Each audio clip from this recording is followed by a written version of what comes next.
Pre-algebra lesson 109, simple interest and compound interest. So, simple interest and compound interest are different ways that you can earn money in the bank. Okay, the easiest way to memorize simple interest is that simple interest does not change. Right, it's going to be the same amount every single year. Compound interest changes every year. Okay. So I've got a cool little chart that will kind of break this down and understand. So the way this works is when you put your money in the bank will pay you interest for storing your money with them, meaning that just by keeping your money in the bank will give you a little bit of extra money every single year. Okay, so let's say where there's $800 in the bank. We're gonna compare how $800 would change with simple interest versus the same $800 if we had compound interest. And first we have to use an interest rate. Let's say the interest rate is 5%. Okay, so what happens if you earn 5% interest every year? If it is a simple interest account, at the end of the first year, they will give you 5% of your $800. So what happens for a simple interest account is to say, hey, thank you for keeping that $800 with us all year. We're going to give you 5% of that back. So that's cool. We get some money back, but we got to find out how much money that is. So the way we're going to do this is we're going to take the percent, we're going to turn it into a decimal, right? So if we turn it into a decimal, 5% is now going to become 0.05, right? That's the decimal value. And we have to multiply this decimal times 800 to find out how much we earn. So for a simple interest account, we're going to do 800 times 0.05. That gives me 40. I move two decimal places. That gives me $40. Cool. So on the simple interest account, I earned $40 of interest. That's great, right? Now, the next year, at the end of year 2, I now have $840. But since this is a simple interest account, the amount of interest I earn will still be based on this 800 amount. So every single year I get 5% of 800. So every single year I get $40. So at the end of the second year I get another $40. This is pretty cool, right? So at the end of second year I go into year 3 with $880, right? Because 840 plus 40, 880. Then at the third year I'm still going to earn another 5% of that 800. I'm going to earn another $40.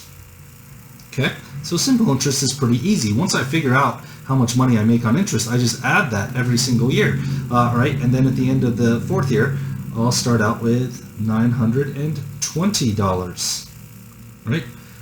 So at the end of 4 years, a simple interest account. Oh wait, sorry, hold on. Let me see here. That's 1, 2, 3. Nope, I'm sorry. I've got to add the fourth year worth of interest, right? So now if I do 920 plus $40. The total at the end of 4 years is going to be $960.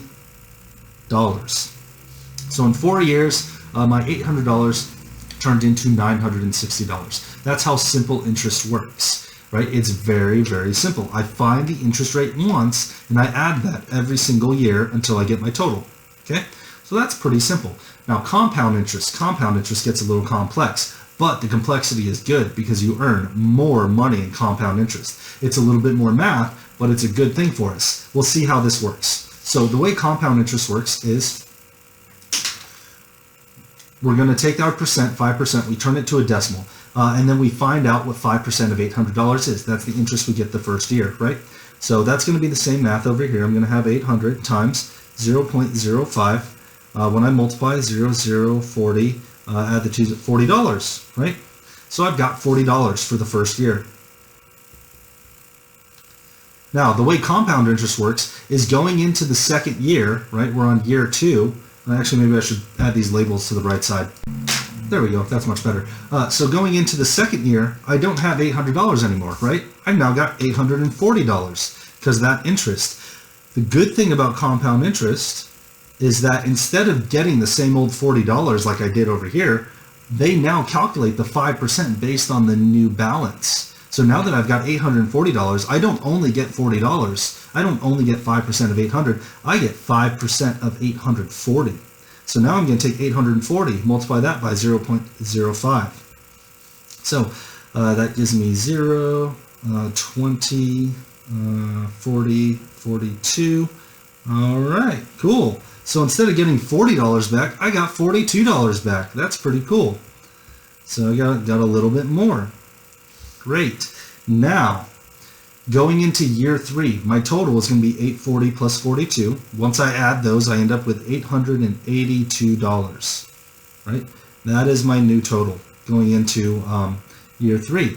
Now, for year 3, same thing. Instead of just adding $42 or $40, no, I'm going to calculate what 5% of 882 is, and that's how much money I get at the end of year 3. So let's go ahead and do that math. Let's take 882, we'll multiply that by 0.05. That gives me 10, carry the 1, 41, carry the 4, 4 times 5, 44, $44.10. Great, so now I've got $44.10. That's what I get now. So instead of just getting the $42, I've now got $44.10. Okay, so now for the 4th year, I'm going to take 882, I'm going to add the $44.10. That's going to give me, let's see here, $926.10. I'll go ahead and put some decimals up here so that way everything looks uniform. So now I've got $926.10, and guess what? We're going to do that 5% interest all over again on the 926. So the way compound interest works is I have to calculate the interest every single year. This might seem like a lot of work, but it pays off because we're getting more money in the end. So let's find out what 5% of 926 is, or $926.10 multiplied by 0.05. It gives me 0, 5, 30, 10, 13, 45, 46, and I have to move 1, 2, 3, 4 decimal places, so 1, 2, 3, 4. So I got 46 and 30.5. So in this case, I'm going to round to the ones place. That 5 makes this $46.31. So now I get $46.31 because of that rounding that occurred right here in the hundredths place. So for my total final amount, I'm going to do $926.10 plus $46.31. I can't do that in my head, so I'll go ahead and write it down here. 926.10 plus 46.31. That's 1, 4, 12, 6, 7, 9. So $972.41, and that is my total for compound interest. Okay, so we can see we made an extra $12.41. Some of you are thinking, oh, Mr. Claiborne, that's not worth it. That $12 is not worth the extra math. Well, the interesting thing about compound interest is if you were to extend it out to maybe 10 years, the difference becomes much larger. That's something that I could probably show you on a calculator, but that's more of a finance class thing. And if you end up taking finance with me, you'll be able to see the power of compound interest. But math-wise, it's important we understand the difference between the two. Okay? That's all there is for this lesson. If you guys have any questions, let me know on the school website, and I will see you in class.